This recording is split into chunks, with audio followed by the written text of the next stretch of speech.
sebagai Nabi dan Rasul sampai beliau wafat ke rahmatullah, seluruhnya mendapatkan perhatian khusus dari Allah Subhanahu wa taala. Maka di sini di dalam tafsir Al-Syekh Nawawi Al-Bantani, tafsir Munir, ketika beliau menerangkan tentang ayat yang menyatakan bahwa wajadaka dhallan fahada, ini pada usia kecil Nabi sempat tersesat, Nabi sempat hilang dari pengawasan kakek beliau Abdul Muttalib. Ketika itulah Nabi dalam keadaan tersesat di bukit-bukit Mekkah, sampai beliau menyatakan dhalaltu an jaddi Abdul Muttalib wa ana sabiyyun dha'i kadal ju yaqtuluni fahadani Allah. Bahwasanya aku ini sempat hilang dari pengawasan kakekku Abdul Muttalib dalam usia aku masih kecil, hampir saja lapar membunuhku, menghancurkanku, tapi Allah berikan aku naungan perhatian sampai aku ditemukan. Maka ceritanya ketika ditemukan oleh siapa? Oleh pamannya sendiri, Abu Lahab. Ketika itulah kakeknya dalam keadaan sedih, dalam keadaan nangis, dia langsung menuju ke Ka'bah. Dalam sitar Ka'bah dia goyangkan dengan menyatakan, ya Rabbi rudda waladi Muhammada urdudhu Rabbi wastani indi yada. Ya Allah, balikanlah anakku Muhammad SAW, balikanlah dia dan berbuat kebaikan ya Allah, biar cepet-cepet tuh anak datang lagi. Apa yang terjadi? Disuruh pamannya Abu Lahab untuk mencari. Sampailah didapatkan bahwasanya Nabi sedang tersesat tersebut, sedang kehilangan pengawasan orang kakeknya. Maka didapatkanlah oleh Abu Lahab. Ketika itu mau diambil itu unta kan turun, ya kan? Mau ngambil kakek anaknya, ponakannya, dan sudah didapetin, lalu ditaruh di belakang. Ditaruh di belakang. Dengan izin Allah tuh unta nggak mau berdiri. Dipecut nggak berdiri. Liar juga, padahal udah jinak sama Abu Lahab. Dipecut nggak berdiri, dipecut nggak berdiri. Sampai langsung dia pikir, digeser posisi.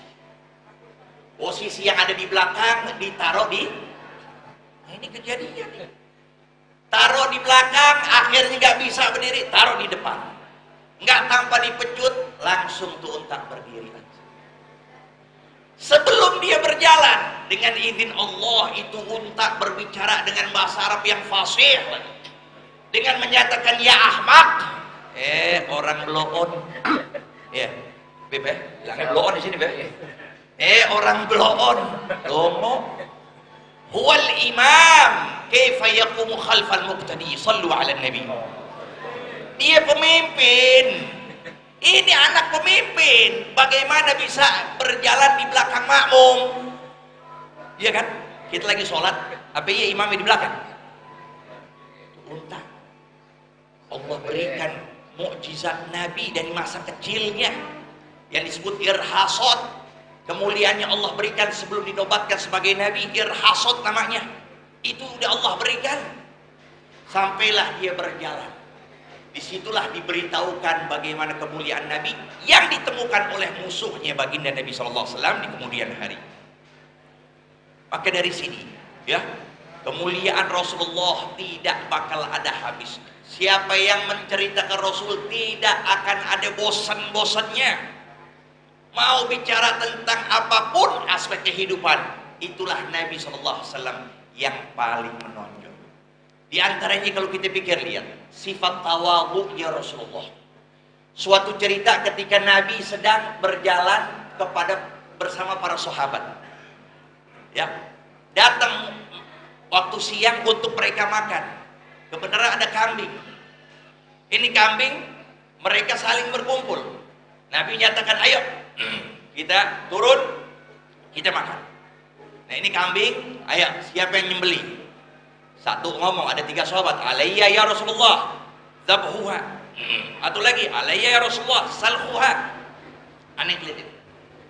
Yang satu lagi ngomong, alayya tabhuha.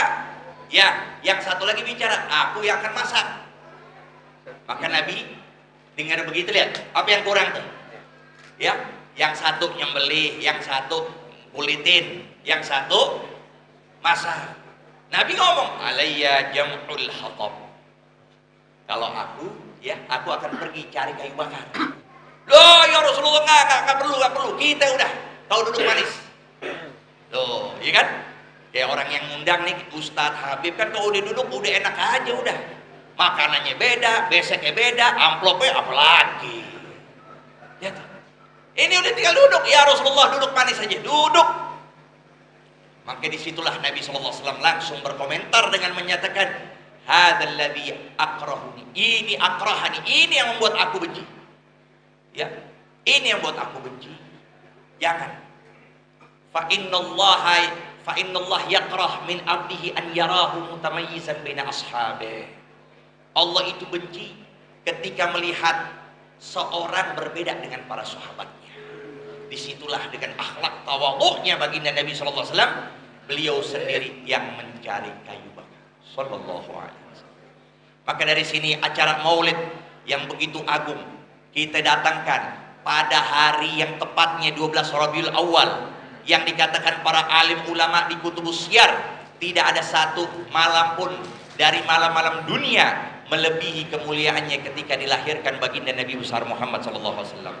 Maka harinya lebih mulia dari seluruh hari yang ada, bulannya lebih mulia dari seluruh bulan yang ada. Bukan bulan itu memuliakan Rasulullah, bukan hari itu yang memuliakan Rasulullah, tetapi Rasul dan ya zatnya Rasulullah yang memuliakan itu semua. Senin jadi mulia karena Rasul, Rabiul Awal jadi mulia karena Rasul. Maka dalam sejarah nggak ada kemuliaan hari Senin, nggak ada kemuliaan. Rabiul Awal tidak ada kemuliaan. Lebih utama Ashhurul Hurum, bulan-bulannya Allah yang 4 itu.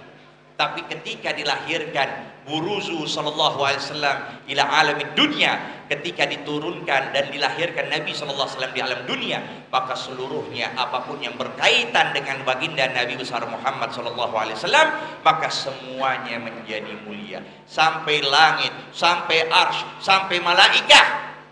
Malaikat menjadi mulia dengan sebab Rasul. Sehingga kita seorang hamba disebut kita ini abdul mukallaf, yang dipaksa untuk menjalankan syariat Allah. Tapi kalau malaikat bukan abdul mukallaf, tapi musyarraf, dimuliakan. Kenapa? Karena dengan dilahirkan baginda Nabi besar Muhammad sallallahu alaihi wasallam. Maka dalam hal ini kesempatan pada pagi ini apa yang akan kita bawa? Kita nggak mau bawa sekedar kenyang doang lantaran makan kebuli. Kita nggak mau keluar begini aja tanpa nggak ada perubahan. Maka jadilah kalian orang-orang yang beruntung. Beruntung di dunia, beruntung pula di akhirat. Maka kriteria siapa mereka yang beruntung? Maka Allah Subhanahu wa taala menyatakan di dalam ayat, "Falladzina amanu bihi wa azzaruhu wa nasaruhu wattaba'un nural ladzi unzila ma'ah ulaika humul muflihun." Mereka yang beruntung ada 4. Ketika alladzina amanu bihi, yang mengimani baginda Nabi besar Muhammad SAW, mengimani beliau dengan meyakinkan beliaulah segalanya. La yu'minu ahadukum hatta akuna ahabba ilaih min walidihi wa waladihi wa malihi wa nasi ajmain. Tidak akan beriman siapapun di antara kalian melainkan ketika aku yang lebih kalian cinta ketimbang orang tua. Ketimbang orang tua. Kita cinta Nabi melebihi orang tua kita. Maka lihat apa yang terjadi oleh seorang wanita dari kalangan Ansor ketika perang Uhud. Tersohor berita Nabi meninggal dunia. Nabi meninggal dunia, maka dia keluar langsung dengan pakai cadarnya. Dia keluar langsung, lalu didapatkan 3 jasad di hadapannya. Siapa itu? Ayahnya, saudaranya, suaminya, 3-tiganya di depan matanya dia sendiri. Cuman hanya dia nggak ngucapin innalillah, yang hanya dia katakan ma fa'ala Rasulullah, ma fa'ala Rasulullah. Apa saat ini kondisinya baginda Nabi SAW? Maka sahabat satu menyatakan itu Nabi dalam keadaan baik-baik saja. Maka dia deketin Rasulullah. Maka dia berada di hadapan Nabi. Dia pegang dari ujung bajunya Rasul. Lalu dia menyatakan, wallahi ya Rasulullah, bi abi anta wa ummi, la ubali idza salimta min atab. Ya Rasulullah, demi tebusan ayahku dan ibuku, tidak aku pedulikan apapun kalau engkau selamat dari mara bahaya. Kullu ba'daka jalal, setiap apapun yang terkena musibah kepada selainmu itu suatu hal yang gampang bisa diatasi. Bisa diatasi. Ayahnya meninggal, suaminya meninggal, saudaranya meninggal, dia hanya menyatakan semuanya jalal, remeh semuanya. Nah itu yang ketika kita dapatkan iman kita kuat, disinilah akan Allah berikan manisnya keimanan. An yakunallahu wa rasuluhu ahabba ilaih mimma siwahuma. Ketika Allah dan Rasulnya kita cintai dari selain keduanya, kita lebih cinta kedua ini, maka disitulah Allah berikan manisnya keimanan. Falladzina amanu bihi. Yang kedua, wa azzaruhu, memuliakan Nabi. Sehingga dalam ayat lain menyatakan inna arsalnaka syahidan wa mubasyiran wa nadhira litu'minu billahi wa rasulihi wa tu'azziruhu wa tuwaqqiruhu. Para ulama menyatakan tu'azziruhu ay tubalighu fi ta'zimih. Kalian betul-betul di dalam memuliakan Rasulullah. Maka kita puji tadi, lihat yang dibaca qasidah itu semuanya pujian. Kita puji Rasulullah dengan sehebat-hebatnya. Kita jadikan Nabi setiap harinya hari raya kita. Jadi hari raya kita sebenarnya bukan dua dalam setahun. Hari raya kita ketika kita berkumpul bersama di dalam berselawat kepada Nabi besar Muhammad. Para ulama menyatakan inna linnas kulla amin laidin wa inna lanabika fi kulli waqtin idu. Sungguhnya manusia itu setiap tahunnya dua hari raya. Tapi kalau kita umat Islam, akidah ahli sunnah wal jamaah, kita setiap hari bisa dikatakan hari Id ketika kita berkumpul untuk memperingati maulid baginda Nabi besar Muhammad sallallahu alaihi wasallam. Maka ini ya, azzaru, agungkan Rasulullah dengan sehabis-habisnya pengagungan. Sampai kita lihat bagaimana para sahabat mengambil sikap di dalam mengagungkan baginda Nabi sallallahu alaihi wasallam. Ada seorang menjadi delegasi dari kaum Quraisy sebelum perang. Ini orang yang bernama Urwah bin Mas'ud Ats-Tsaqafi. Dia datang. Pas ketika dia datang, bagaimana dia lihat kondisi para sahabat mengagungkan Rasulullah, tercengang dia. Terheran-heran. Kok begini? Tidak aku dapati sampai dikatakan famar raaitu malakan qad yu'azzimu ashabuhu kama yu'azzimu ashabu Muhammadin Muhammada. Aneh nggak pernah lihat satu raja pun dimuliakan oleh para bawahannya sebagaimana para sahabat Muhammad memuliakan baginda Nabi besar Muhammad. Apa di antaranya? Nih, kemuliaan Rasulullah. Innahu matanakham nakhamatan illa waqat fi kaffi ahadihim fadalaka biha wajhu wa badanah. Sampai disebutkan, tidaklah Nabi meludah. Tidaklah Nabi meludah, melainkan nggak bakal jatuh tuh ke bumi. Ya, sampai mereka mengambil dari ludahnya Nabi, bukan sekedar diambil, tapi digosokin ke muka dan badan mereka. Dalil berkah. Ini dalil berkah. Bukan berkat aja, dalil berkah. Lalu apa lagi? Kadu yaqtatiluna ala wudu'ih. Hampir saja mereka itu saling bunuh-membunuh untuk bisa mendapatkan sisa dari air wudhu baginda Nabi besar Muhammad. Jadi nggak ada cerita itu.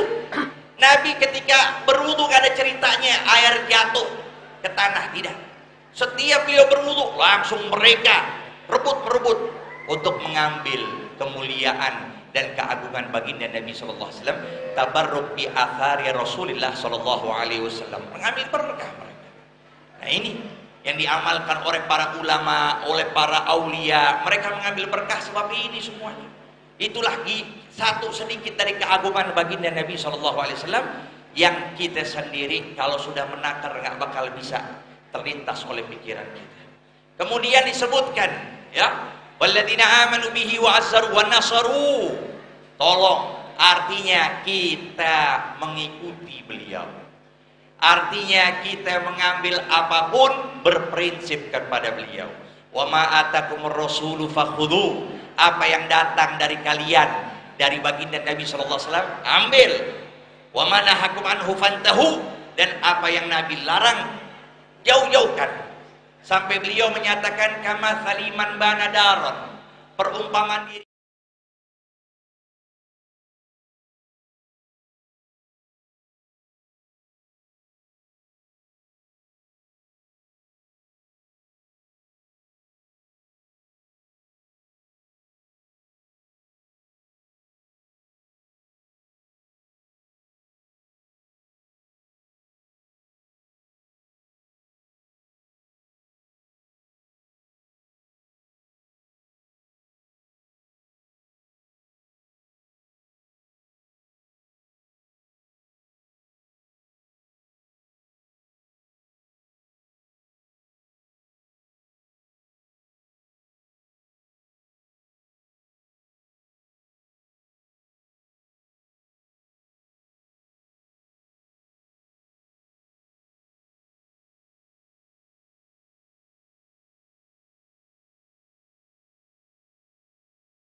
Mulianya manusia itu orang beriman ketika dia bangun malam.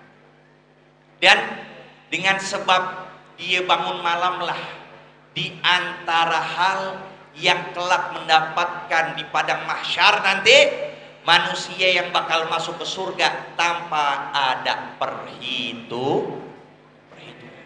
Sampai disebutkan bahwasanya ketika kita berkumpul di padang mahsyar, itu malaikat menyeru, fayunadi munadin ainal ladzina kanu tatajafa junubuhum 'anil madaji'. Siapa di antara kalian itu yang dulu di alam dunia dia tinggalkan kasurnya, dia tinggalkan kenikmatan malamnya tidur, apalagi pengantin atau bini baru. Ya, siapa yang mereka yang dahulu yang di alam dunia dia tinggalkan itu semua kasurnya, ketenangannya, kenikmatan, dia tinggalkan untuk apa? Bangun malam. Maka disitulah mereka berdiri dalam keadaan minoritas, dalam keadaan kecil, sedikit, hitungan doang. Mereka berdiri, maka disitulah mereka masuk surga tanpa adanya perhitungan. Kira-kira kita mau gak begitu? Mau kan? Nah sekarang nih ada program saling ayo dukung mendukung, saling kita bahu membahu, kita tolong. Ya Allah, fokul jamaah, pertolongan Allah di atas kebersamaan. Jangan nih tugas Habib Mail doang. Kayak anak waktu sekarang di pondok nggak ada itu tugas sendiri, bagi hidup semuanya. Dan apalagi antum sekarang, ya tugas juga dari pengurus masjid, tugas RT, RT-nya ada di sini, ada RW, alhamdulillah. Tugas antum semua nih dari masa antum, jabatan antum. Kesempatan, kapan lagi? Udah selesai RT, selesai udah, nggak ada nilainya. Tapi ketika saat ini jadi RT, jadi RW, ayo dukung kebaikan. Man sanna sunnatan fil Islam falahu ajruha wa ajru man amila biha min ba'dihi la yanqus min ujurihim syai'. Siapa orang yang melakukan kebaikan dalam Islam, maka untuk dia pahala. Bukan sekedar dia aja, dan orang yang mengerjakannya. Jadi kalau Habib Mail nih panggil satu orang, dua orang, duduk sholat bersama, qiyamul lail, ya itu dua didapatkan pahala yang nggak berkurang, itu dua sama dia jadi tiga. Nah bapak juga itu, Pak RT, Pak RW, nah orang-orang sini, apalagi gondrong, mana gondrong nggak kelihatan tuh orang. Bisa gondrong selalu depan kalau aneh duduk berdiri biasanya. Ya, oh itu dia. Dia kalau dipanggilin tuh satu orang, dua orang, dipanggilin semuanya bakal ikut semua.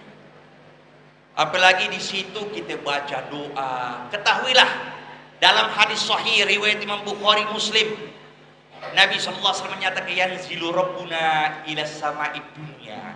Allah turun dengan hal yang tanpa kita pikirkan, laisa kamitsli syai'un. Artinya pertolongan bisa dalam mazhab khalaf atau mazhab salaf, turunnya Allah tanpa kita pikirkan apapun. Laisa kamitsli syai'un. Nah turunnya itu hina yabqa thulutsil akhir, ketika berada di pertigaan sepertiga terakhir. Berapa itu? Dari jam 6 sampai jam 9 sepertiga awal, jam 9 sampai jam 12 sepertiga, jam 12 sampai jam 3 sepertiga. Di situ Allah turun di situ, lalu Allah berkata dengan tiga apa yang kita harapkan. Apa tiga itu? Hal min da'in fa astajibalah, hal man yad'uni fa astajibalah. Siapa orang yang doa padaku, pasti aku perkenankan doanya. Wa man yas'aluni fa u'tiyah. Siapa yang memintaku dari segala urusan, aku akan berikannya. Wa man yastaghfiruni fa aghfiralah. Siapa yang beristighfar kepadaku, pasti aku akan ampunkan. Itu setiap hari.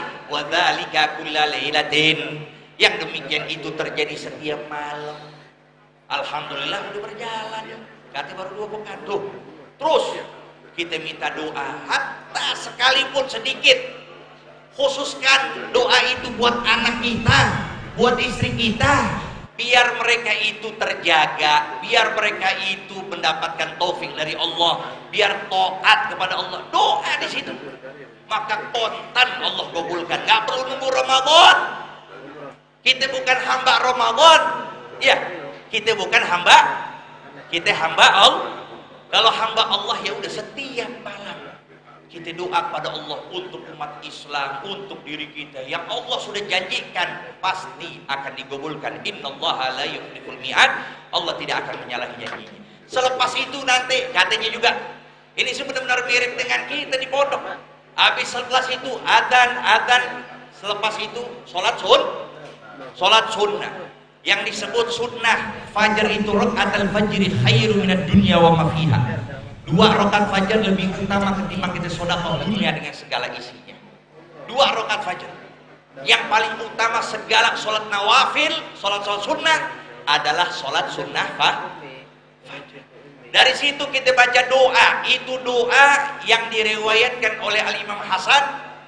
Kita baca Allahumma inni as'aluka rahmatan min indik Ya Beb ya? Mana Beb? Betul kan? Betul. Doanya dibaca? Iya. Nah, rahmatan min indik tahdi biha qalbi wa tajma biha syamli wa talumu biha sya'ri. Yang ngedoa baca, yang nggak hafal aminin. Jangan nyender-nyender ngorok lagi. Yang nggak hafal emang nggak dibagiin Beb? Dibagiin belum, ntar dibagiin sekalian. Yang nggak hafal, yang nggak baca doa amin. Yang ngedoa dia baca, yang antum semua amin. Ya. Setelah itu dibaca, itu doa dikatakan doa Imam Hasan. Karena riwayatnya Imam Hasan sampai Habib Ali Habsyi katakan, Habib Ali Simtud Duror. Habaib katanya yang nggak hafal harus benar-benar hafalin tuh. Itu doa kakeknya soalnya. Ya. Maka diperintahkan Habib Ali kepada anak cucunya, hafalin ini doa kita, doa habaib ini. Doa yang langsung dari riwayat Imam Hasan langsung kepada baginda Nabi besar Muhammad sallallahu alaihi wasallam. Lalu kita baca lagi apa? Sholatul malaika. Apa sholat malaika? Subhanallah wa bihamdihi subhanallahil azim astaghfirullah subhanallah wa bihamdihi subhanallahil azim 100 kali baca 100. Itu dikarenakan apa? Dikarenakan ada seorang mendatangi Rasulullah dalam keadaan dia itu kanker kantong kering, kanker. Baca tuh subhanallah wa bihamdihi subhanallahil azim. Itu amalan Habib juga itu. Sekarang kita pondok alhamdulillah jalan terus, tukang setiap hari Kamis kita langsung bayar 5 juta. Pikir-pikir uang dari mana 5 juta? Ya. Tuh, amalin. Subhanallah wa bihamdihi subhanallahil azim 100 kali. Sampai ada seorang datang kepada Nabi dalam keadaan kanker, ya Rasulullah, qalat yadi, sedikit ada punya tangan nih, artinya nggak ada rezeki. Lalu Nabi menjawab, aina anta min sholatil malaika wa tasbihil khalaik. Ente kemana aja nggak baca sholat malaika dan tasbihnya para makhluk? Maka disitulah Abdullah bin Umar bertanya, apa ya Rasulullah yang kau maksud sholatul malaika? Maka disitu Nabi menjawab, subhanallah wa bihamdihi subhanallahil azim astagfirullah. Maka beliau menyatakan, siapa yang melazimkan sholat ini, sholat malaika, yaktikat dunya shogiratan roghibatan. Siapa yang melazimkan dari tasbih ini, niscaya nanti dunia akan mendatangi kamu dalam keadaan kecil, dalam keadaan nyosor sama kita. Mau gak tuh dunia nyosor sama kita? Deketin terus, ya, pepet kita terus dunia. Kita di kamu udah dah, tetap aja di mana itu artinya. Kita lazimkan subhanallah wa bihamdihi subhanallahil azim. Kemudian langsung dah selanjutnya kita duduk di tempat musola kalau memang bisa. Kalau enggak kerja enggak apa-apa. Nanti diamalkan di jalanan. Nanti diamalkan di jalanan. Kenapa memang sholat subuh biasa ditakhirkan? Ya perlu tahu. Perlu tahu nih, sholat subuh kenapa? Baca doa itu akhir kan panjang. Bisa berapa lama Beb? Sejam ada? Lama banget. Setengah jam dah. Belum tahlil. Ngopi dulu. Ya. Ini lihat. Kenapa itu? Kenapa yang lainnya maghrib dipercepat? Ya kan? Sholat dipercepat. Karena ada dua alasan. Pertama, dalam mazhab Syafi'i memang ada qaul. Disunahkan ketika sudah dalam keadaan kelihatan, ya, itu cahaya udah kelihatan tuh kanan kiri. Kalau dimatiin semuanya digelap, kelihatan tuh kanan kiri. Nah, baru itu waktu subuh. Nah, itu yang diamalkan oleh pengarang kitab Simtud Duror dan juga saudara atau teman beliau yang dekat Al-Imam Ahmad bin Hasan Al-Attas. Itu diamalkan terus. Makanya di situ dibaca doa, dibaca subhanallah wa subhanallahil azim, dan di tempat kita ribat tarim juga begitu diamalkan. Baca itu, baca itu, baca itu. Yang pertama itu, yang kedua sambil untuk menunggu jamaah.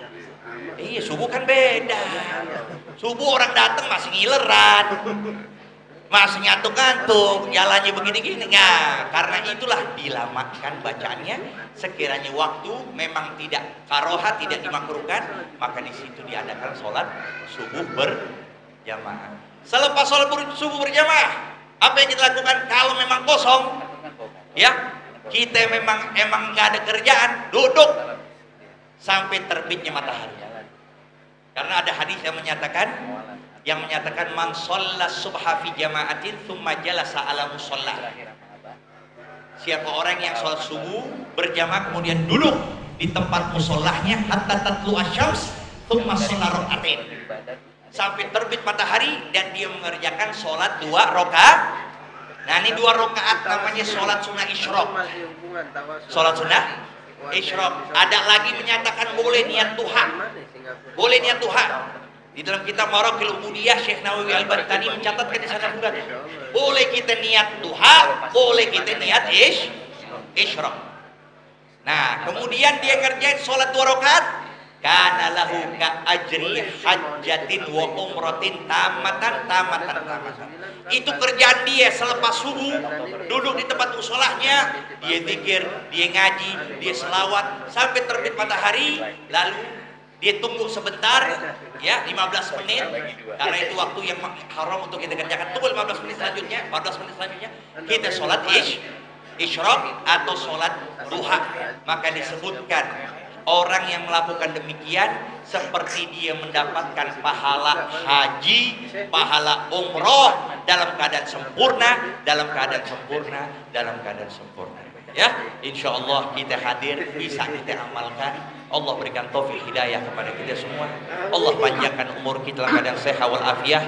Khususnya guru-guru kita Habib Ismail, Ustadz Nurmansa dan seluruhnya yang memang di sini sangat penting untuk kita selalu mengambil manfaat beliau, dan semoga insya Allah Allah berikan banyak rezeki yang banyak yang barokah, dan Allah jauhkan dari segala musibah malapetaka kita, diri kita, istri, saudara kita kaum muslimin, dan matikan kita dalam keadaan husnul khatimah. Allahumma hdina fi man hadait wa afina fi man afait wa tawallana fi man tawallait wa barik lana fi ma a'tait وقنا شر ما قضيت برحمتك يا ارحم الراحمين وصلى الله تعالى على سيدنا محمد وآله وصحبه وسلم والحمد لله رب العالمين والعفو منكم والسلام عليكم ورحمة الله وبركاته.